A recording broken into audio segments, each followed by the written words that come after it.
Hello बच्चों, आज हम क्लास 7th चैप्टर नंबर 9 मिट्टी का दीर्घ उत्तरीय प्रश्न और उत्तर लेकर आए हैं।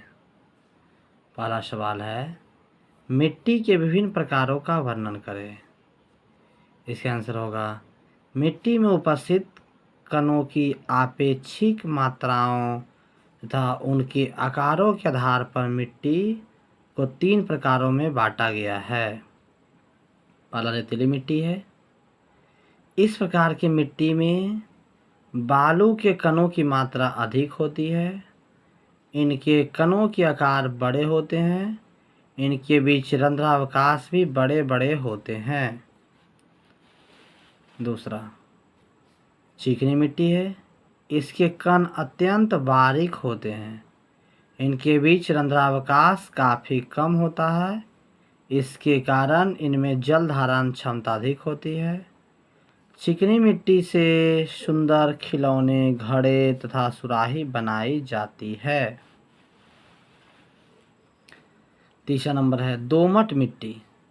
इस मिट्टी में बालू के कण, चिकनी मिट्टी के कण, गाद तथा ह्यूमस मिला रहता है।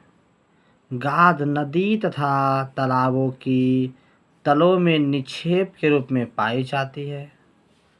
गाद के कणों का आकार रेतीली मिट्टी तथा चिकनी मिट्टी के कणों के आकार के बीच होता है। दोमट मिट्टी में जल धारण क्षमता तथा पोषक तत्वों की अधिकता होती है। यह कृषि की दृष्टि से सर्वाधिक उपयोगी मिट्टी है। दूसरा नंबर सवाल है, मिट्टी परिच्छेदिका क्या है? इसके विभिन्न संस्तरों का वर्णन करें। तो आंसर होगा, मिट्टी के लंबवत कटाव को, जिसमें मिट्टी की क्रमिक परतों को देखा जा सके, मिट्टी परिच्छेदिका कहते हैं।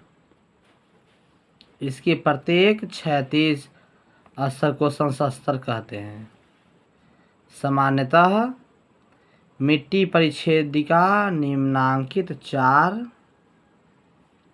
संस्तरों की बनी होती है। पहला है संस्तरे।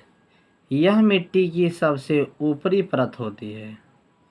इसका रंग गाढ़ा होता है। इसमें काफ़ी मात्रा में सड़े गले पौधे तथा जंतुओं के अवशेष विद्यमान होते हैं, जिसे ह्यूमस कहा जाता है। इस परत को शीर्ष मृदा कहते हैं। इस परत से ही पौधे पोषक तत्व प्राप्त करते हैं।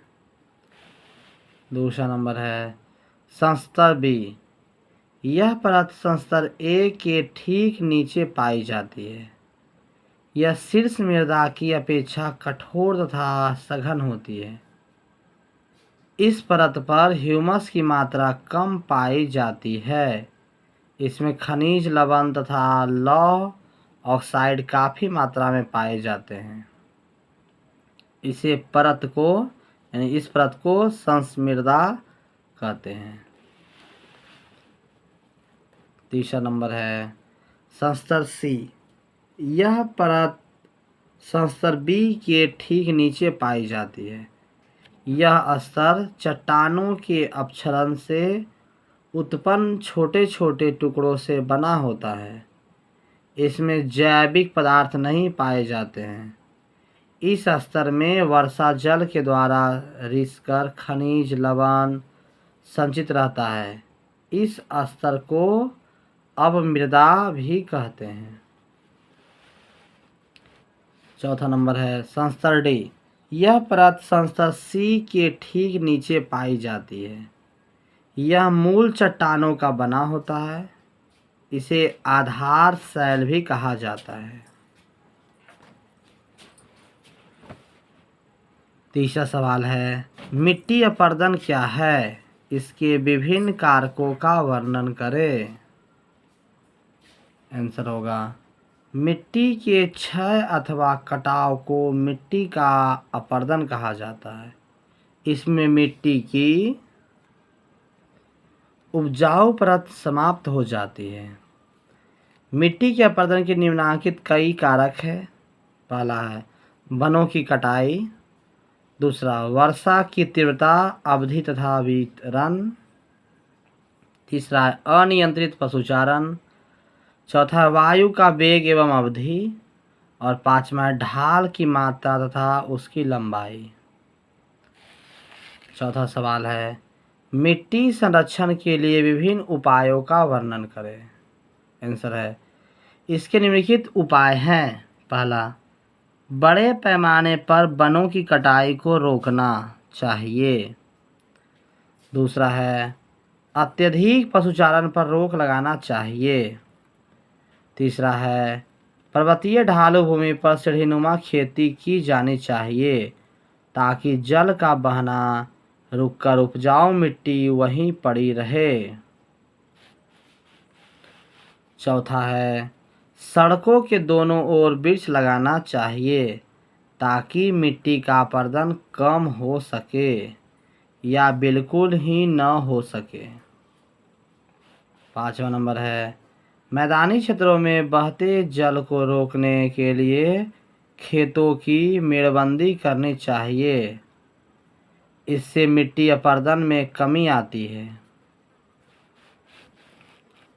छठा है मरुस्थलीय क्षेत्रों में वायु द्वारा मिट्टी के अपरदन को रोकने के लिए वृक्षों की बाड़ लगानी चाहिए। वृक्ष वायु की गति को कम कर देते हैं। ऐसे वृक्ष को वायु अवरोधक कहते हैं।